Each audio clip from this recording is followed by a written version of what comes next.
오늘 우리에게 주신 하나님 말씀을 우리가 함께 교독으로 공부하겠습니다. 하나님 말씀은 요한복음 16장 1절에서 15절 말씀입니다. 요한복음 16장 1절에서 15절 말씀 우리가 교독으로 공부하도록 하겠습니다. 내가 이것을 너희에게 이름은 너희로 실족하지 않게 하려 함이니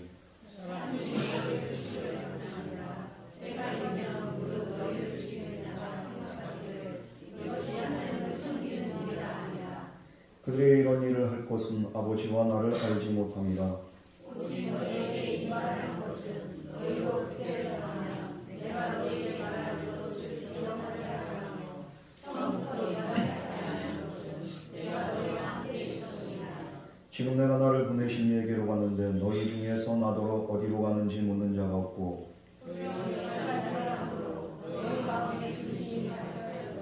그러나 내가 너희에게 실상을 말하노니 내가 떠나가는 곳이 너희에게 유익이라. 내가 떠나가지 아니하면 고해사가 너희에게로 오시지 아니할 것이요 가면 내가 그를 너희에게로 보내리니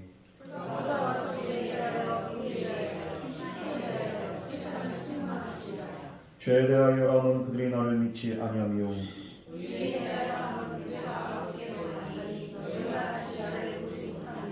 심판에 대하여라면 이 세상 임금이 심판을 받았습니다.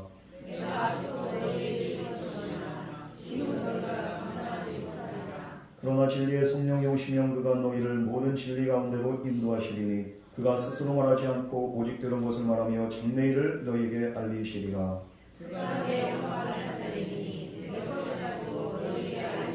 다 같이 공부하겠습니다.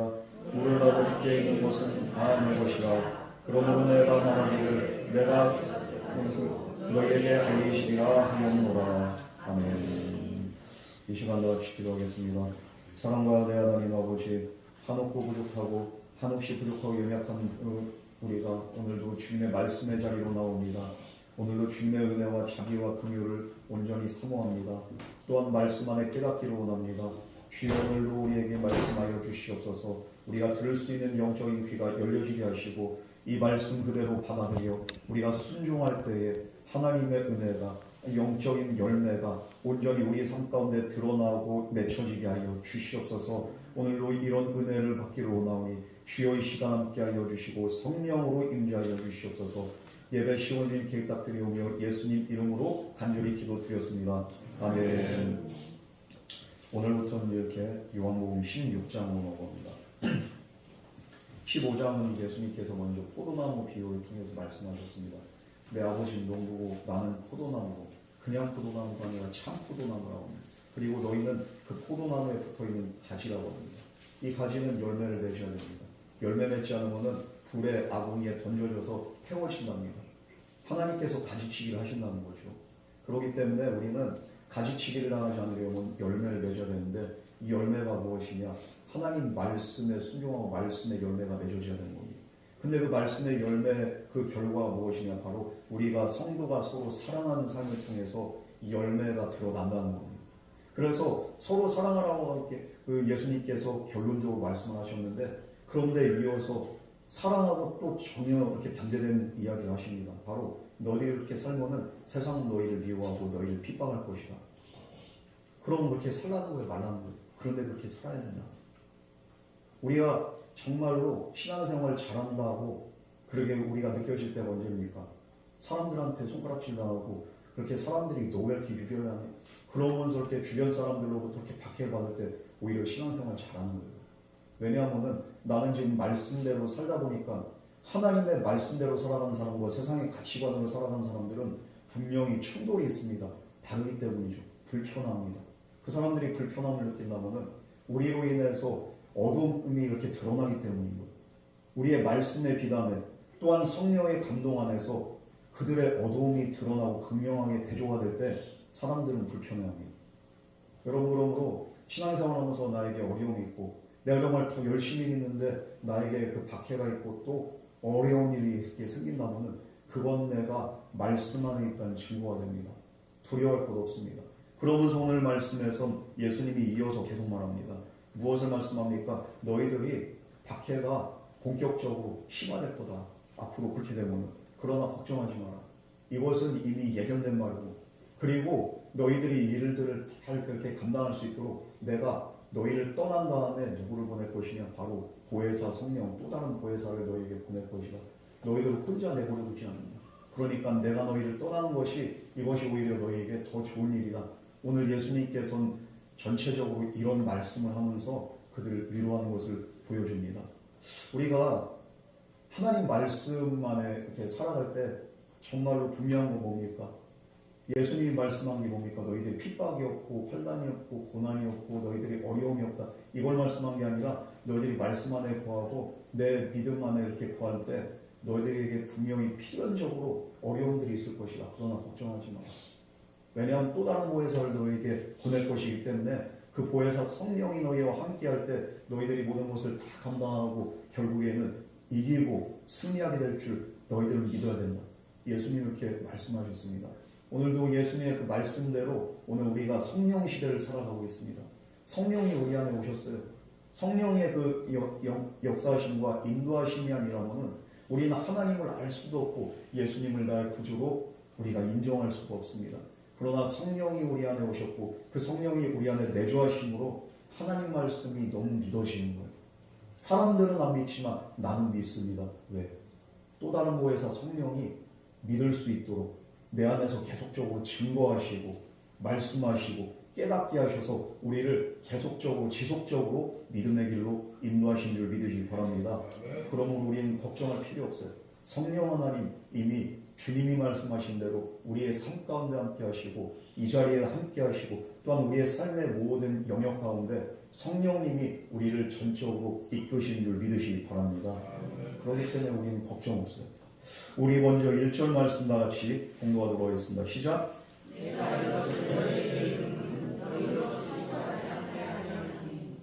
자, 먼저 정말로 너희들이 나와 함께 했기 때문에 내 말씀대로 이렇게 행했기 때문에 너희들이 박해를 받는다.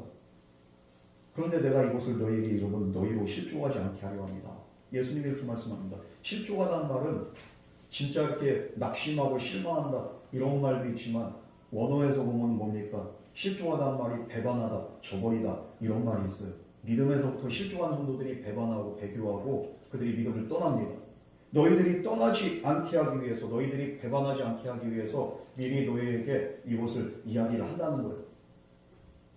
너희들이 이것을 이렇게 갑자기 그 믿음으로 살아가는데 어려움이 찾아오고 박해가 오고 환난과 고난이 찾아올 때 너희들은 그것 때문에 염려하고 근심하지 말고 이상하게 여기지 말고 이것이 원래 예수님께서 하신 말씀대로 이것이 이루어지는구나 이것을 깨달아야 된다는 거예요. 그러게 하기 위해서 예수님께서 미리 이것을 말씀하셨다는 거예요. 정말로 제자들이 당할 핍박과 어려움 이거로 인해서 배교하고 죄에 빠지고 그리고 또 믿음을 저버린 자들 나오게 되죠. 나중에 그 중에는 떠나간 자들이 있어요. 그러나 믿음 안에 있는 자들 이 주님 말씀을 기억한 자들은 아 주님이 이렇게 말씀하셨지 이것은 이상한 일이 아니야. 믿는 자에게 또 필연적으로 겪게 된 당연한 일이에요. 그러나 주님께서 말씀하셨기 때문에 이것으로 끝이 아니라는 것을 우리는 알고 있다. 그들은 그렇게 또 이렇게 믿음으로 자기 자신을 다독이는 이 말씀 때문에 정말 실제로 기독교 역사를 살펴보면 수많은 사람들이 핍박 앞에 무릎을 꿇었습니다. 기독교가 지금 기독교 그렇게 그 일본이 기독교 인구가 1%도 안 되잖아요. 왜 그렇습니까? 원래는 기독교가 처음에 들어왔을 때는 얼마나 많이 들어왔는지 몰라요. 그런데 다이묘의 그 전쟁이 있습니다. 이렇게 죽은들이 그냥 이렇게 싸워가지고 세력을 확장하고 하는데 기독교 그렇게 성주가 있었는데 그렇게 그쪽이 이렇게 패한 거예요. 전쟁에서. 그러다 보니까 어떻게 됩니까? 순식간에 기독교가 뒤집어지고 전세가 역전이 돼서 이제는 믿는 사람들 이렇게 찾아가지고 다 죽이기 시작합니다. 일본. 더 그렇게 견딜 수 없는 거는 목사 앞에 그냥 성도들 이렇게 다 잡아놓고 어린애들 잡아놓고 여자 성도들 잡아놓고 어떻게 합니까? 고문을 합니다. 그러면서 그냥 그 목사 앞에서 성교사 앞에서 목을 그냥 쳐서 참새서 죽여버립니다. 이래도 그렇게 그냥 예수 부인 안 하니? 이러니까 어떻게 합니까? 여기에 무너지는 거예요. 내 가족 그래 견딜 수 있어. 그런데 목회자 앞에서 그냥 이렇게 목회자가 사랑하는 그냥 영혼들을 하나하나씩 이렇게 참수하고 죽여버리고 고문합니다. 이거 어떻게 견딥니까? 그래가지고 눈물로 그냥 이렇게 눈물 흘리면서 그냥 이렇게 이걸 저버리는 사람들이 많아. 거기에서도 이제 이렇게 좀 몰래 이렇게 빠져나온 사람들이 지금 이제 명맥을 유지하는 사람 중에 하나가 각골의 기리스틴이라는 그런 이렇게 단체가 있는데, 이건 완전히 짬뽕이 되어버려서 불교라 몰래 하다 보니까 이것도 배교 아닌 배교가 되어버린 겁니다. 이 핍박 앞에서 그냥 장사가 없는 거예요. 터키도 마찬가지고, 원래 여기 그 신약 성경의 주 본무대가 어디입니까? 터키 쪽이에요. 갈라디아도 있죠, 에베소도 있죠. 그리고 그리스, 터키 이쪽이 어떻게 됐습니까? 터키가 특히 더 심한 게 이슬람교가 이렇게 쳐들어와가지고 종교전쟁에서 이겨버리고 거기 점령한 다음에 그 다음에 그냥 이렇게 기독교인들 박해합니다. 니들 호랑경전 이걸 이렇게 인정 안 하면은 니들 다 죽여버리고, 거기에 무릎을 꿇어가지고 지금 어떻게 됩니까? 그 수많은 교회들 다 문 닫아버리고, 그리고 정말 지금 99%가 이슬람 교도 국가가 됐습니다. 기독교인도 0.2%밖에 안 돼요. 핍박에 무릎을 꿇는 거예요. 예수님의 주인으로 살아가는 일에 어려움을 겪고 핍박이 있고 고난을 당하니까 신앙을 다 줘버립니다. 일제 치하 때도 마찬가지죠. 우리나라가 신사참배를 그냥 다 결의했습니다. 그렇게 해가지고 신사참배 결의하지 않은 교회들 어떻게 합니까? 오히려 제명시켜버립니다. 왜 그렇습니까? 니들만 목사고 니들만 교회고 니들만 성도야. 우리도 생존하기 위해서 어쩔 수 없어서 그러면서 그냥 오히려, 그래서 산정현 교회 주기철 목사님 교회 평양 노예였는데 노예에서 제명시켜버리잖아요. 이게 핍박 앞에 이렇게 장사가 없는 거예요. 핍박을 견디지 못해서 그래서 예수를 저버리고 기독교를 저버리고 우리가 믿는 사람들 핍박하고 이런 악순환이 막 이렇게 일어나게 됩니다. 이게 과거의 일이 아니에요. 지금도 이 일이 일어나고 있습니다. 지금도 수많은 국가들 중에서는요, 기독교인들 핍박한 사람들이 얼마나, 지금 기독교 핍박 국가 중에서 터키 좀 전에 언급했지만 32위에서 25위로 껑충을 이렇게 그냥 뛰어올랐습니다. 지금 가파르게 상승하고 있어요. 기독교인들은 막 핍박을 하고. 이게 왜 그렇습니까? 핍박을 받고 박해를 받는 게 두렵기 때문에 믿음을 저버리는, 그러면서 오히려 믿는 게 점점 더 어려워집니다. 교회의 역사는 그런데 순교사라고 할 수 있어요. 교회는 박해를 받으면서 이렇게 자라왔습니다. 이 박해를 견디고서 그래도 승리한 그렇게 교회는요, 지금까지 명맥을 유지하는 거예요. 우리나라도 병인 박해가 있었고요. 그리고 정말로 또 여러 가지 이렇게 어려움들이 있었어요. 그리고 일제시대도 그렇게 겪었고 6.25도 겪었습니다. 그러나 이 박해 속에서 꿋꿋하게 우리나라 기독교인들은 이거를 이렇게 순교하면서까지 믿음 지킨 것. 그렇게 하다 보니까 우리나라 어떻게 됐습니까? 바로 기독교 국가가 되는 거예요. 그래도 1200만까지 이렇게 한때는 성도들이 모였었잖아요. 여러분, 예수님의 주인으로 살아가는도 어려움이 있습니다. 고난이 따릅니다. 멀리 볼 것도 없어요. 코로나 시대 때도 우리나라 이렇게 교회들이 얼마나 박해받았습니까? 우리 성도님들 직장 가면은 완전 쭈구리 돼가지고 교회 다닌다고 하면 눈치 보이고, 그러면서 이렇게 사람들이 물어봐. 예배 나갔어 안 나가서? 이걸 이렇게 집회 불법이라고 막 이러죠. 그런 식으로 그냥 이렇게 교회를 막 찍어 눌렀대. 그런데도 예배 자리 나오잖아요. 눈치 안 보였겠습니까? 한동안 그냥 이렇게 뭐 정부 기관 사람들, 면사무소 직원들 와가지고 막 몇 명 왔는지 눈에 불을 켜고서 쳐다보고 막, 여기에 그냥 이렇게 또 무너진 교회들이 많이 있었어요. 여러분, 그러나 우리는 분명한 건 뭡니까? 우리가 예수님을 향한 믿음 때문에 고난에 노출된다 할지라도 실족하지 않도록 오늘 이 말씀을 기억하면서 이것은 당연한 거다. 우리가 마음의 준비를 하면서 예수 믿었더니 왜 어려움이 막, 이게 아니라 예수를 믿기 때문에 때로는 고난이 올 수 있고 어려움이 올 수 있고, 그러나 이것으로 끝이 아니라는 것을 우리가 이렇게 깨달으면서 우리가 믿음으로 승리해야 됩니다. 우리는 승리해야 됩니다. 어떤 어려움과 고통 속에서도 예수님을 부인하지 않고 믿음을 저버리지 않도록 우리가 신앙으로 무장되어 있어야 됩니다. 그래서 오늘 말씀에 내가 이것을 너희에게 이르면 너희로 실족하지 않게 하리라. 너희들이 배반하지 않고 너희들이 그냥 믿음 저버리지 않고 떠나지 않고 너희들이 그래도 끝까지 승리할 수 있도록 내가 미리 너희에게 이것을 말하는구나. 예수님은 제자들이 당할 핍박을 그리고 이어서 구체적으로 말씀합니다. 2절에서 3절 말씀 우리 다 같이 공부하겠습니다. 시작.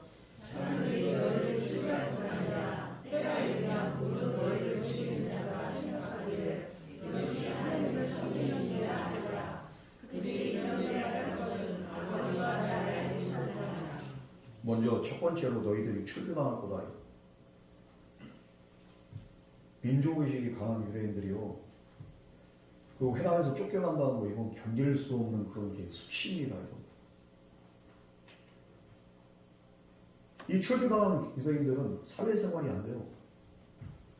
유대 그렇게 중심으로 해서 그래서 이렇게 회당 중심으로 해서 교육기관도 이렇게 그 개설이 되고요. 그리고 이렇게 사회적으로 이렇게 여러 가지 이렇게 시스템이 이렇게 구축이 되고 그러면서 사회생활하고 이 시스템 안에서 그리고 또 사람들이 도움을 받고 이런 그 모든 것들이 다 구축이 되어 있어요.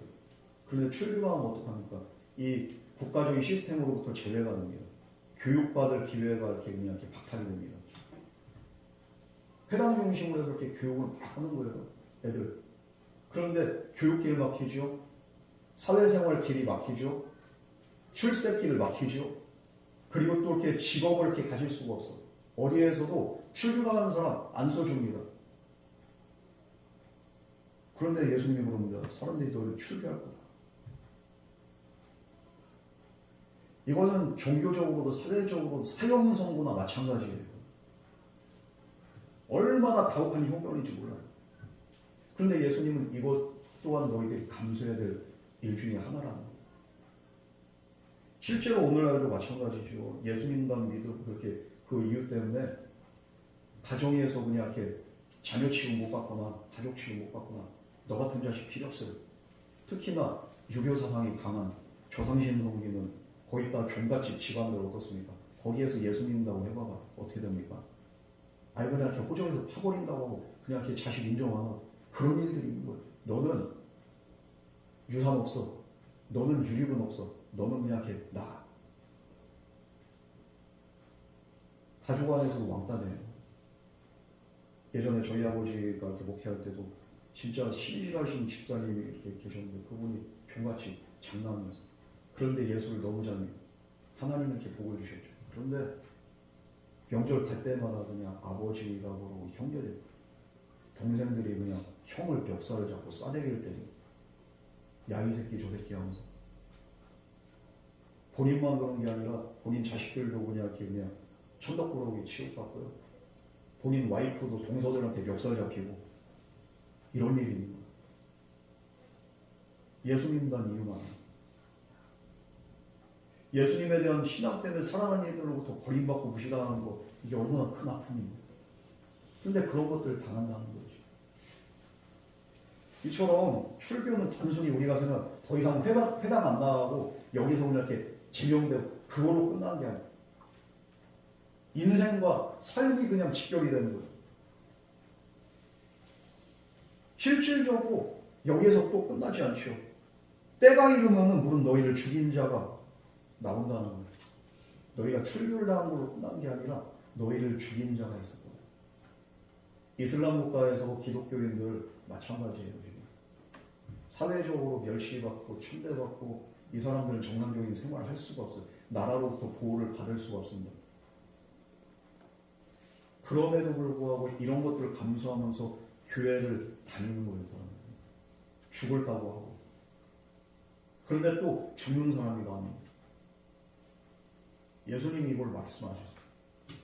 역사가 요세푸스가 쓴 교회사랑 책에 의하면 베드로가 어떻게 죽었느냐. 이게 로마에 가서 전부하다 거꾸로 십자가형으로 이렇게 그가 순교하고요. 안드레는 십자가에 줄로 매달려서 순교하고요. 그리고 야고보는 헤롯에게 목베임 당해서 이렇게 또 순교하고, 빌립은 기둥에 매달려가지고 거기서 이렇게 갈기갈기 찢겨져가지고 순교하고, 바돌로메가 제일 끔찍합니다. 십자가에 거꾸로 매달려졌는데 곤봉으로 머리를 맞고 그래가지고 처참하게 온몸이 터져서 죽는데 그냥 죽은 게 아니라 또 죽은 다음에 그 가죽을 그냥 이렇게 꺾여요. 칼 3개를 가지고 이렇게 사람의 가죽을 꺾였다는 바돌로메. 도마는 그 인도에서 선교하다가 군인들이 그냥 이렇게 던진 창에 맞아 죽습니다. 그나마 양반이 시몬 군인들이 쏜 화살에 맞아 죽습니다. 그리고 마티아는 돌에 맞아 죽습니다. 요한계시록을 이렇게 기록한 요한 외에는 예수님의 11 그 사도들은 다 이렇게 죽임당합니다. 예수님 말씀대로 이렇게 순교하셨어요. 여러분, 왜 이들이 이런 일을 당합니까? 바로 무지한 자들 때문이죠. 그 중에서 이 무지한 자들 중에서는 아예 하나님을 모르는 자들도 있었지만 하나님을 아는 무지한 자들도 이렇게 죽이는 거예요. 유대교인들이. 이것이 오히려 하나님을 섬긴 일이라고 그들은 이렇게 착각을 하는 거예요. 그렇게 해가지고 사도 바울도 그 스데반 이렇게 순교 현장에 거기 있었잖아요. 사도 바울도. 이 당연하다고 생각하는 거예요. 우리 3절 말씀 다 같이 읽어보겠습니다. 시작.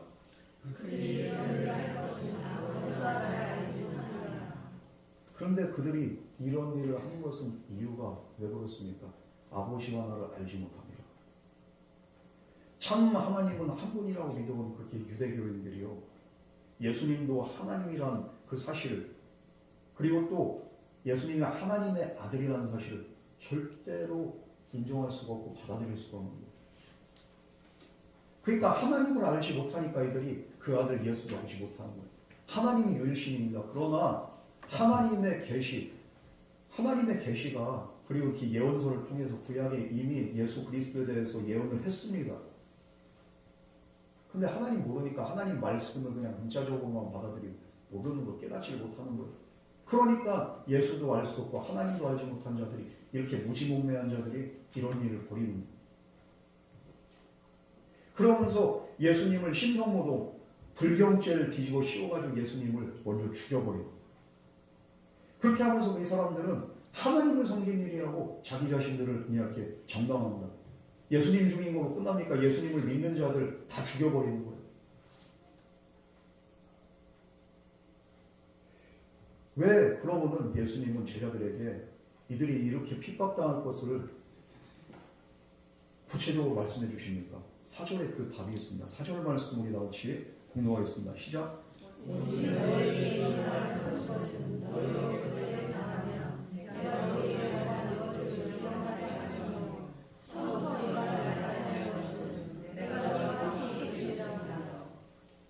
예수님이 제자들이 이 상황에 직면하게 될 것을 말씀해 주신 이유는 정말로 이 박해에 믿음이 잃지 말라는 거예요. 하나님 바라보는 그 굳은 믿음이 흔들리지 않게 하기 위해서 너희들에게 지금 이것을 이야기하는 거다. 너희들이 이런 일이 있다 할지라도 너희들 믿음 흔들리지 말고, 믿음 떠나지 말고, 너희들은 타협하지 말고 믿음의 길, 십자가의 길, 고난의 길. 왜냐하면 이 길이 생명의 길이니까. 이 길이 구원의 길이고 이 길이 영광의 길이기 때문에 너희들은 이 길을 걸어가야 된다. 예수님이 그걸 말씀하십니다. 미래를 미리 말씀해 주지 않았던 까닭에 대해서도 이야기하는 게 지금까지는 예수님과 함께 하셨기 때문입니다. 그러나 이제는 예수님이 십자가 지시고 이렇게 이렇게 사흘 만에 부활하시고 이제는 또 이렇게 40여일 동안 제자들과 함께 하시고 그 다음에 이제 떠나시잖아요. 그 이후에는 그들과 함께 할 수가 없어요. 그렇기 때문에 십자가의 고난을 앞두고 미리 이것을 이야기하십니다. 제자들과 함께 했던 공생의 기간 동안에는 그 얘기 안 하셨어요. 왜? 제자들과 언제나 24시간 함께 했기 때문에 주님이. 이제는 주님이 떠나셔야 돼요. 주님이 미리 이렇게 경고 안 했다면 어땠을까요? 초대교인 그 성도들이 이 말씀 떠오르지 못하면 많은 사람들이 실족했고 많은 사람들이 넘어졌을 거예요.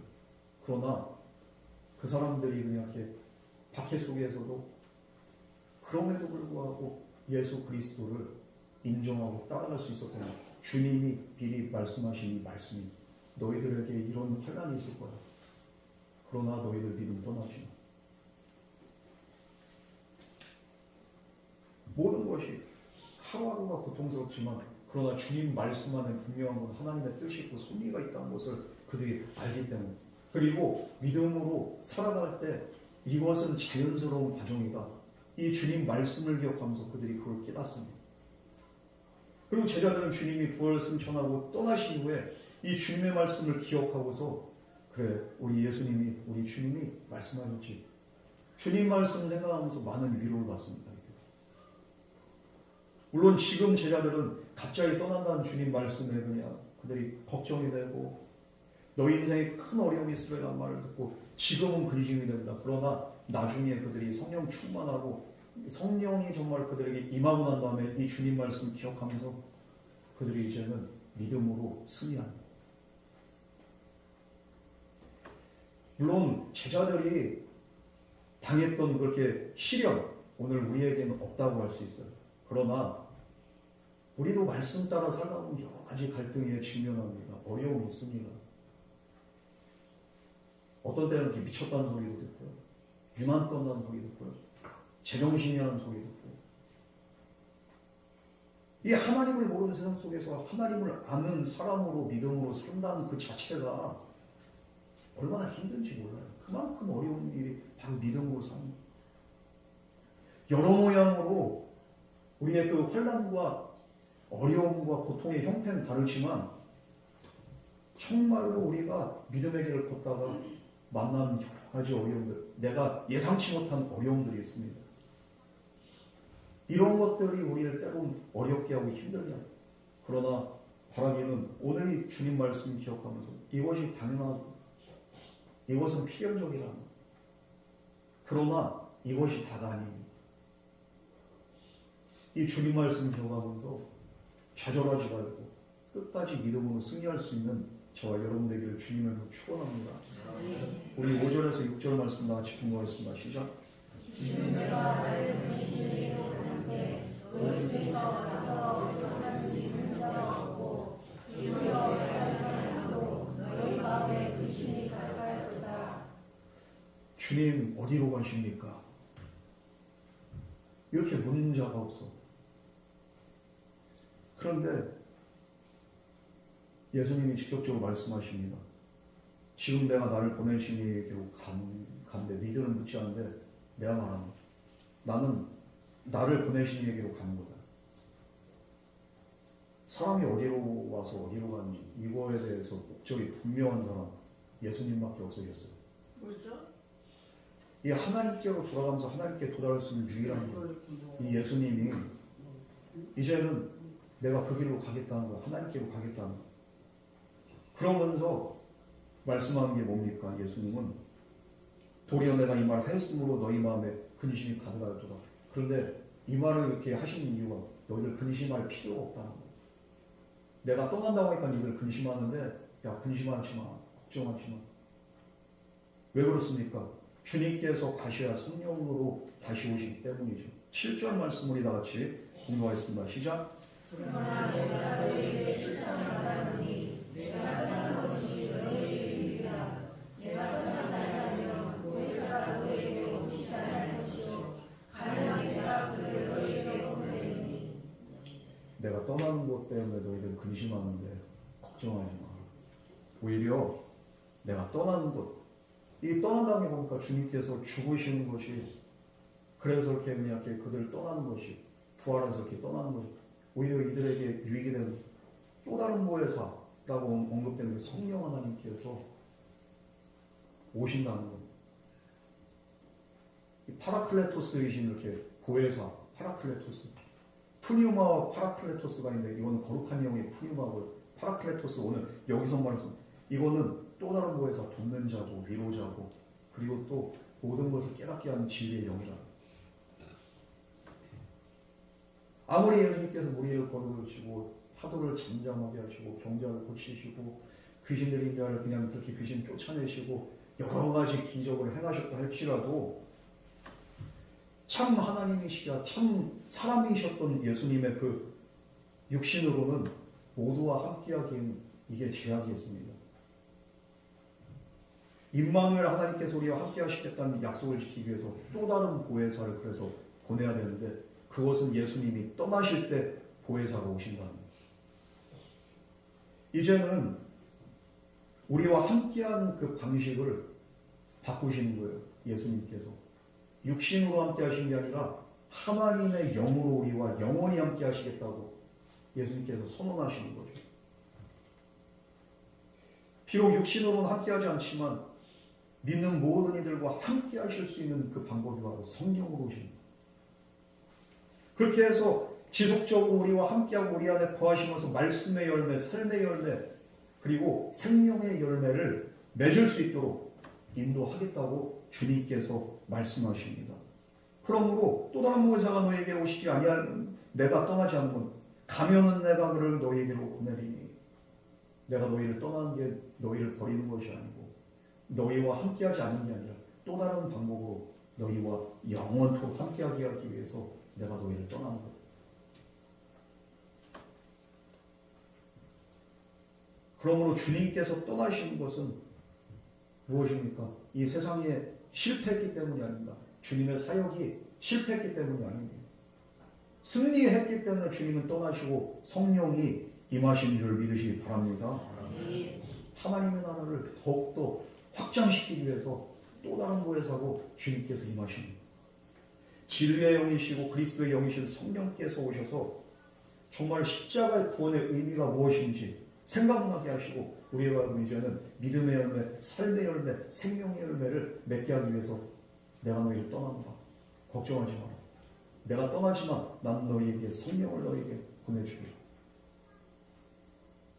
지난 시간에도 주님께서 말씀하셨잖아요. 성령에 대해서 언급하셨잖아요. 내가 그와 같이 너희를 내버려두지 않겠다는 거예요. 성령을 보내겠다는 거예요. 이 말씀에 대한 다시 한번 이렇게 약속을 하십니다. 우리 8절에서 9절 말씀 우리 다 같이 공부하겠습니다. 시작. 그가 저주에 대하여 비에 대하여 심판에 대하여 세상을 책망하시리라. 죄에 대하여는 그들을 찾지 아니하며.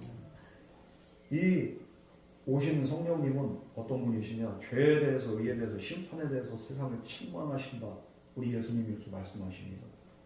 성령 하나님은 세상을 정죄하시고 심판하십니다. 하나님을 모르는 사람, 거부하는 사람, 이런 사람들을 정죄하셔서 그들의 마음에 회개를 일으키십니다. 성령 하나님. 성령 하나님의 정죄를 받지 않고 정말 책망을 받지 않는 누구 하나도 회개할 수 없고 하나님을 아버지로 인정할 수가 없고 하나님께로 나올 수가 없습니다. 그러나 성령 하나님이 먼저 그들 마음 가운데 회개를 불러일으키실 때, 정죄하실 때, 판단하시고 책망하실 때 그 책망 가운데 사람들이 깨닫고 회개하고 하나님 아버지께로 나오게 됩니다.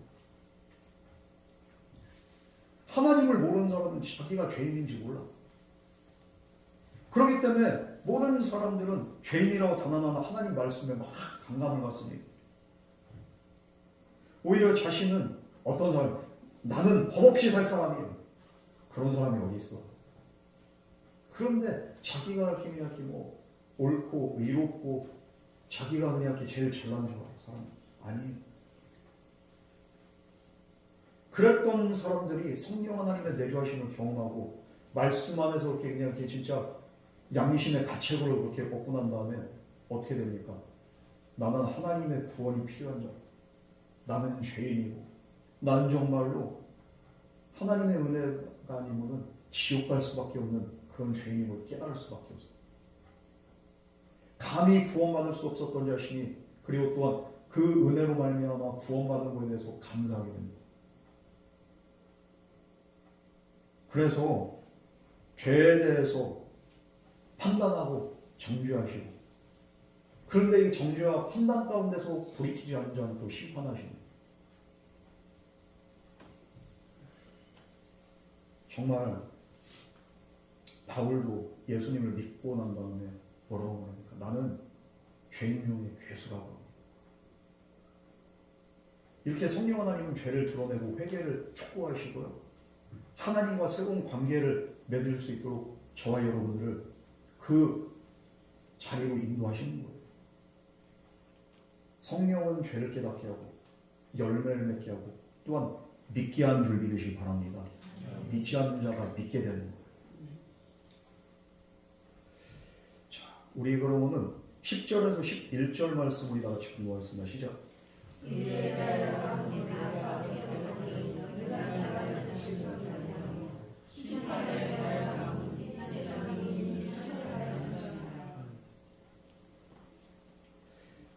여기 보면은 의에 대하여는 내가 아버지께로 가니 너희가 나를 다시 보지 못하며 심판에 대하여는 이 세상 임금이 심판을 받았어. 의가 뭡니까? 의는 바로 신학적인 용어로 하나님과의 관계입니다. 하나님과 관계 있는 사람이 의롭다고요. 죄인은 의롭지가 않아요. 죄가 있기 때문에. 그러나 하나님과 관계가 있는 사람은 의로워. 왜? 하나님과 상관이 있는 자들은 죄가 없는 거예요. 죄가 진짜로 없어서 없는 게 아니라 하나님과 상관이 있게 된 후로 하나님이 죄를 그냥 간과해 주시고 씻어 주시고 지워 주시고 삭제해 주시고 그래서 의로워진. 여러분, 그런데 이 당시에 권력자들은 예수님을 죽이는 거예요. 하나님과 관계가 있는 자들인가 없는 자들인가. 그러니까 하나님의 아들이신 예수님을 죽였어. 그러면서 깨닫지 못해요. 그러나 이렇게 죽었지만 하나님은 이런 예수님을 3일 만에 부활시키시고 더 나아가 하나님 보좌로 승천하게 하시고서 의로운 자로 나타내셨습니다. 그 의로운 예수 그리스도를 통해서 예수를 믿는 모든 자들도 의롭게 하셨습니다. 그래서 저주받은 자가 아닌 의롭고 영원한 자의 표본이 되신 예수 그리스도 안에서 그분을 믿는 모든 자들을 다 의롭게 하셨다는 것. 성령 하나님이 이것을 깨닫게 합니다. 우리는 원래 죄인인데 의로워진. 왜? 의롭고 영원하신 예수 그리스도를 통해서 그분의 보혈로 말미암아. 여러분, 오늘도 나는 죄인이지만 또 나를 의롭게 하신 분이 그분이 바로 예수님인 줄 믿으시기 바랍니다. 이 사실이 깨달아지는 것은 뭡니까? 바로 성령님께서 의에 대해서 정말로 우리로 하여금 깨닫게 하시는 거예요. 아버지께로 가잖아요. 예수님이. 그래서 지금 부활 승천하시고 승리하시고 우리의 모든 구세주가 되시고 만왕의 왕이 되셨잖아요. 그것을 위해서 예수님이 너희를 떠나야 된다. 그렇게 할 때 성령이 온다. 그리고 11절 말씀 보면 심판에 대하여 여러분 이 세상 임금이 심판을 받았습니다. 주님을 심판했던 자들이 있습니다. 1차적으로. 심판을 받게 됩니다. 뿐만 아니라 이것에 대해서는 이렇게 또 오순절 그렇게 성령 받은 베드로의 설교에 대해서 이렇게 이 본 말씀이 나오잖아요. 너희가 예수를 십자가에 못 박았다면서 그리스도를 배척한 죄를 그렇게 하게 다루면서 그럼에도 하나님께서 예수님을 부활시켰고 그리스도의 의로움을 드러냈다. 베드로가 그렇게 말합니다. 그러면서 동시에 그리스도를 적대한 자들이 심판을 받게 될 것이 베드로가 그걸 말합니다. 이 심판에 대해서도 성령이 분명히 이렇게 말씀하고 깨닫게 하시고 선포하게 하시고 뿐만 아니라 이 심판 세상 임금입니다. 세상 임금이 누굽니까? 바로 공중권세를 잡은 자들. 우리로 하여금 믿지 못하게 하고 하나님을 지속적으로 이렇게 반대하고 배척하게 만드는 그 배후 세력이 누굽니까? 세상 임금 사탄마귀. 이 사탄마귀에 대해서도 심판할 것임을 성령님께서 분명히 밝히 우리로 하여금 알게 하십니다. 그러니까 마귀는 결국에는 심판받을 존재고 또 기독교를 박해하고 예수를 박해한 자들도 심판받을 존재들입니다. 지옥은 누가 갑니까? 먼저는 예수를 핍박한 자가 지옥 갑니다. 또한 교회를 핍박한 자도 지옥에 가죠. 복음을 핍박한 자도 지옥 갑니다. 또 자기 자신의 믿지 않도록 그냥 끝까지 믿지 않고 불의에 서는 자들, 자기 자신을 결론적으로 핍박하는 것, 자신을 핍박한 자도 지옥 갑니다. 이렇게 핍박한 자들의 나중은 어떻게 됩니까? 심판이, 멸망이 예비되어 있다는 거예요. 여러분, 그래서 이렇게 성령 하나님의 사역은 하나님의 백성들에게 시공을 초월해서 이렇게 나타납니다. 그러나 사역의 방향은 한결같은 거예요. 오늘 주님의 말씀대로 정말로 죄에 대해서, 의에 대해서, 심판에 대해서 세상을 책망하고 그리고 옳은 길로 인도하십니다. 우리 12절 말씀 우리 다 같이 공부하겠습니다. 시작. 내가 기적으로 너희에게 이룰 것이나 지금은 너희가 감당하지 못하리라. 제자들은 이런 교훈을 이해하는 데 있어서 한계점에 다다릅니다. 도대체 무슨 말하는지 알 수가 있어야지. 우리야 이미 일어난 사건을 통해서 우리는 이미 이렇게 그걸 알 수 있지만 그 당시의 당사자들을 한번 생각해 보세요. 그 사람들 입장에서는 아직 일어나지도 않은 일인데 알 수 없는 말을 하는 거예요. 예수님이 도무지 진짜 무슨 말을 하는지 알 수가 없는. 그러니까 어떻게 된다는 거예요. 성령은 뭐고 예수님. 도대체 심판은 뭐고 뭘 얘기하는 거예요 지금 주님. 주님 그냥 가지 말라니까 그냥 어디를 간다는 거 도대체 지금 이러고 있어요. 그래서 복음의 본질을 드러내는 후속 계시, 서신들이나 요한계시록은 언제 기록이 됩니까? 바로 예수님의 말씀대로 성령 충만하고 성령 받고서 이제는 초대교회가 일어나고 난 다음에 예수님의 그 말씀이 기억이 되고 그리고 또 그 말씀을 또 기록하고 그러면서 이 교훈이 이해가 되는 거예요. 이 교훈이 이해가 되기까지는 초대교회가 시작되고 오순절 성령 강림 사건 때까지 이것이 이 말씀이 유고가 됩니다. 성령 강림 이후에 이제 이해가 되는 그랬구나. 지금은 그래서 너희가 감당하지 못하리라. 제자들은 감당이 안 되는 거예요. 지금 현 상황에서. 그리고 자꾸만 근심이 됩니다. 그러나 이렇게 이해 못하고 근심만 한 제자들을 향해서 예수님이 계속적으로 말씀하죠. 성령님께서 오실 거라는 거예요. 성령이 오셔서 친히 이제 제자들을 인도하신다는 거예요. 마지막 13절에서 15절 말씀 우리 다 같이 공부하겠습니다. 시작. 그러나 진리의 성령이 오시면 그가 너희를 모든 진리 가운데로 인도하시니 그가 스스로 말하지 않고 오직 들은 것을 말하며 자기의 일을 너희에게 알리시리라. 그가 너희의 마음을 알아내니 내 것을 가지고 너희에게 알리시겠습니다. 물론 어떻게 있는 것은 하나님께서라. 그러므로 내가 말하기를 그가 내 것을 가지고 너희에게 알리시리라 하느니라. 야, 니들 감당 안 되는데 이해 안 되는데 그래 걱정 마. 진리의 성령이 오신 그가 너희를 모든 진리 가운데로 인도하실 것이다. 지금 이해 안 되지? 그래 이해 안 될 수 있어. 성령을 안 받고 성령의 감동이 오는데 니들이 어떻게 이해가 되겠니? 그러나 정말로 성령께서 진리 가운데로 인도하는 진리는 뭡니까? 깨달음과 정말로 변하지 않는 그 가치잖아요. 그리고 하나님의 말씀이잖아요. 이것을 깨닫게끔 그리고 정말로 우리가 이렇게 생각나게끔 그렇게 성령 하나님께서 인도하신다는 거예요. 성령을 받고 난 다음에 제자들은 그때 주님이 하신 말씀이 이제는 진리 가운데 인도를 받으니까 어떻게 됩니까? 이해가 되는 거예요. 이게. 우리도 마찬가지입니다. 성령 받지 않고 하나님을 믿지 않는 사람들이 아무리 성령을 읽어봐요. 이해가 될까요? 안 될까요? 안 돼요. 절대 안 되고 이건 무슨 말도 안 되는 허구의 소설도 아닌 이게 무슨 이렇게 얘기한다는. 저희 이렇게 고등학교 때 이렇게 담임이 아니고 국어 교사도 맨날 그냥 기독교를 이렇게 비판적으로 하는 거예요. 그러면서 불교 신자였던 것 같은데 성경에서 예수가 그 성령을 잉태를 했는데 그래서 태어나. 실상은 그냥 이렇게 아버지도 없는 그냥 이렇게 아버지 누군지도 모르는 사생아니면 이딴 소리 하는 거예요. 안 믿는 사람이 그걸 진리를 모르니 알 턱이 있나?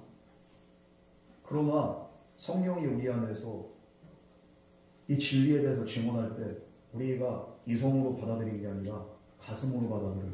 영으로 받아들여지고 이것이 그냥 이해가 되고 저절로 그냥 이것이 믿어지는 역사가 있게 된 줄 믿으시기 바랍니다. 이게 성령의 역사예요. 이게. 너희들 지금 이해 안 되지? 무슨 말하는지 도무지 이해 안 되지? 걱정하지 마. 그가 오면은 너희를 진리로 다 인도할 거다. 인격적으로 그냥 끌고 가는 게 아니라 인격적으로 너희를 이해시키고 너희를 따뜻하게 한 걸음 한 걸음 인도한다는 거야. 이렇게 어디로 인도하냐? 진리로. 그럼 무엇으로? 하나님 말씀. 성령 하나님은 스스로 말씀하지 않고 주님께서 이 땅에 계시면서 제자들에게 했던 말씀을 생각나게 하시고 또한 하나님의 그 언약을 생각나게 하심으로써 구원의 계시와 주님의 영광을 드러내신다는 것. 궁극적으로 해서 우리 모든 사람들이 하나님 말씀과 성령 안에서 우리 주님을, 우리 하나님을 바라보게 만드는 게 그게 바로 성령의 사역이라는 겁니다. 여러분, 성령의 은혜로 성령의 역사로 말미암아 저와 여러분들이 교인이 되고 성도가 된 줄 믿으시기 바랍니다. 우리를 진리 가운데로 인도했기 때문에 지금 아멘이 되는 것도 바로 성령이 우리를 감화감동시킨 거다. 이게 동의가 안 된다면 아멘이 안 나오는 거예요. 아멘이 된다는 것, 오늘도 내가 주님의 말씀에 아멘이 나온다는 것은 바로 성령이 지금도 저와 여러분들을 진리 가운데로 인도하기 때문인 줄 믿으시기 바랍니다. 이거보다 가장 확실한 증거가 없는 거예요. 뿐만 아니라 성령님은 죄를 책망하신다고 했습니다. 그래서 그 심판하시고 우리가 스스로 죄를 깨닫게 하시고 이것도 진리 가운데로 인도함 받은 자들이 그렇게 되는 거예요. 지금도 우리 안에 성령이 계시기 때문에 진리의 영으로 말미암아 우리는 예수 그리스도가 참 되시고 진리 되시고 우리의 유일한 구원자 되심을 우리가 인정하는 거예요. 오늘 말씀해 보면은 그가 내 영광을 나타내니 내 것을 가지고 너희에게 알리시겠습니다. 내 것을 가지고. 그리고 또 무릇 아버지께 있는 것은 다 내 것이라. 이 내 것이 무엇입니까? 바로 하나님의 계시와 그리고 또 영광을 말하는 것. 그 영광과 계시를 성령 하나님께서 나타내시고 알리시고 선포한다. 우리가 성령 안에서 하나님의 영광을 봅니다. 성령 안에서 하나님의 말씀을 내가 내 말씀으로 받듭니다. 그리고 또 그 말씀을 받드는 삶 가운데 변화가 일어납니다. 급진적인 환경의 변화는 아니지만 변화가 어디서부터 시작돼요? 바로 내 안에서부터. 바로 성령이 역사하는 것. 그러므로 여러분, 성령의 인도하심을 우리가 이끌려서 살아가고 있다면 분명한 것은 우리는 진리 가운데로, 빛 가운데로 우리가 거하게 된다는 겁니다. 진리이신 예수 그리스도를 우리가 알아가기 위해서, 그러므로 우리가 분명히 먼저 강구해야 될 게 바로 성령 충만을 강구해야 돼요. 우리가 성령이 충만하면 충만할수록 우리는 더욱더 진리에 순종하게 되고 빛 가운데 거하게 되고 모든 죄를 다 뒤로하고서 우리의 삶이 변화의 역사가 일어나는 거예요. 우리의 인생의 변화, 우리의 환경의 변화, 어디서부터 시작되면 바로 내 안에서부터 시작돼요. 내가 변화되면은 내 주변이 변화되고 내 인생이 변화되고 우리의 그냥 지역이 변화가 됩니다. 여러분, 그러므로 성령의 인도하심에 이끌려서 살아갈 수 있는 저와 여러분에게 주님으로 축원합니다. 주님께서는 약속했어요.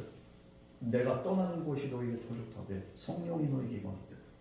그 약속대로 오늘 우리는 성령을 받아서 성령 세례를 받아서 성령의 인도하심 가운데 살아가고 있습니다. 성령 충만과 성령 세례는 또 그렇게 결이 달라요.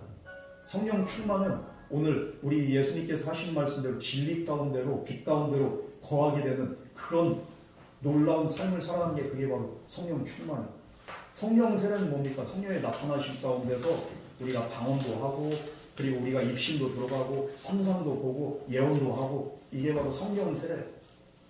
그런데 이것도 성령 충만 가운데서 나타나는 성령의 나타나심 가운데 하나가 성령 세례입니다.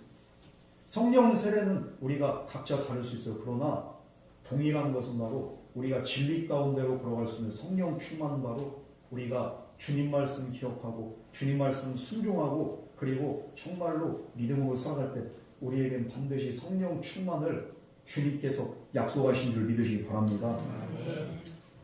여러분, 그럼 우리 성령과 함께 살아가는 자는 어떤 고난과 역경 속에서도 우리가 진리를 버리지 않고 믿음을 간직하고 살아가게 되는 거예요. 타협하지 않습니다. 우리가 타협한다는 건 뭡니까? 내 안에 성령이 충만하지 않다는 증거입니다. 그러나 우리가 타협하지 않고 그럼에도 불구하고 믿음으로 간다는 것은 주님 말씀을 기억한다는 것은 내 안에 계신 성령님께서 계속적으로 생각나게 하시고 우리를 자꾸만 그 진리로 좁은 문으로 좁은 길로 인도하고 있다는 증거가 되는 거예요. 여러분, 어떻게 살고 있습니까? 여러분은 지금 성령의 인도하심을 따라서 살고 있습니까? 아니면은 내 육신의 요구대로 살고 있습니까? 바라기는 주님 말씀 언제나 기억하면서 성령 안에로 하면서 정말로 우리의 모든 진리의 영신 성령 하나님의 인도하심 안에서 날마다 예수님을 믿고 섬기는 삶을 살아가는 저와 여러분 되기를 주님으로 축복합니다. 주님의 이 약속의 말씀이 오늘도 저와 여러분에게 주어졌어요. 성령이 임했어요. 다른 거 필요 없습니다. 이미 이것만으로도 우리는 끝났어. 뭐가 더 필요합니까? 오늘 우리는 성령의 시대를 살아가고 있습니다. 주님의 약속의 말씀이 이미 내 안에서 성취되었습니다. 이보다 더 큰 증거가 없습니다. 언제나 이 사실을 기억하면서 환난이 오고 핍박이 오고 어려움이 오고 고난이 온날지라도 믿음 잃지 않는, 흔들리지 않는 저와 여러분 되기를 주님을 축원합니다. 우리 이 시간 같이 기도하겠습니다. 사랑과 은혜 하나님 아버지, 오늘 우리에게 보내신 성령님 통하여서 우리의 삶이 변화되고 놀라운 은혜가 있고 정말로 또한 우리의 삶이 빛 가운데로 진리 가운데로 인도케 되는 그런 하나님의 약속의 말씀이 성취되는 그런 은혜의 삶을 살고 있음에도 불구하고 우리가 이 세상 것들에 여전히 흔들릴 때가 많이 있습니다. 그러나 그럴 때마다 주님 말씀 기억하면서 더욱더 믿음으로 성령 충만으로 살아갈 수 있도록 주여 인도해 주시고 우리에게 믿음 더해 주시고 은혜 더하여 주시옵소서. 이 모든 말씀 거룩하신 예수님 이름으로 간절히 기도드렸습니다. 아멘.